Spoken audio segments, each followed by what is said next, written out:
Take a listen to these drums as we widen them up with this plugin.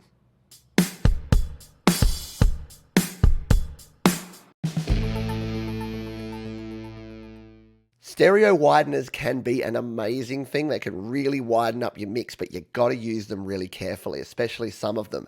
The one that I really love in terms of a stereo widener is one called Wider. It's by Infected Mushroom, and it works really well. Let's use these drums as an example. We'll solo Curtis here on the drums. So he's sounding good, but he's kind of right down the middle. What if we wanted to give Curtis a little bit of width? Well, we go to plugins and EQ, we hit edit, and we hit the plus button here. Oh, we've got some distortion on there.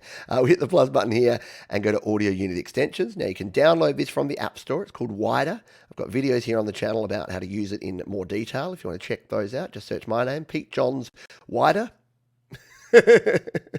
Which is weird now that I say it out loud. And here it is. So we tap this one on, Wider by Infected Mushroom. Now what we can do with this is we can actually widen this up.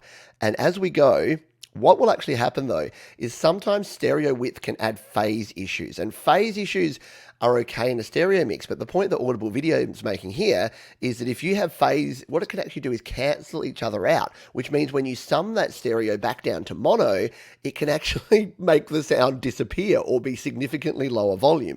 So you do have to be careful. Now, the algorithm that Wider uses is actually quite good. So I haven't had too many problems. Some other stereo width plugins, funnily enough, the one in Final Touch, you've got to be really careful with. That one can really cause issues in mono.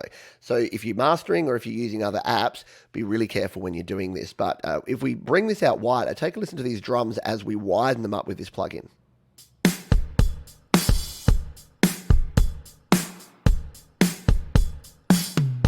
And then bring them back. So we get some really nice width on that, yeah? And you can use this on any track or on your master bus or wherever you want to use it.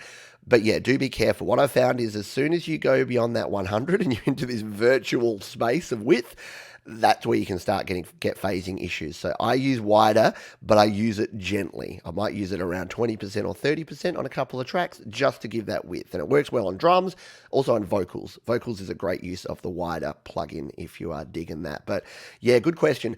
Do be careful. When you're playing around with stereo, you don't want to just go panning nuts or use a stereo widener on everything. Otherwise, you can start getting into phase issues, especially when someone's listening to your track in mono.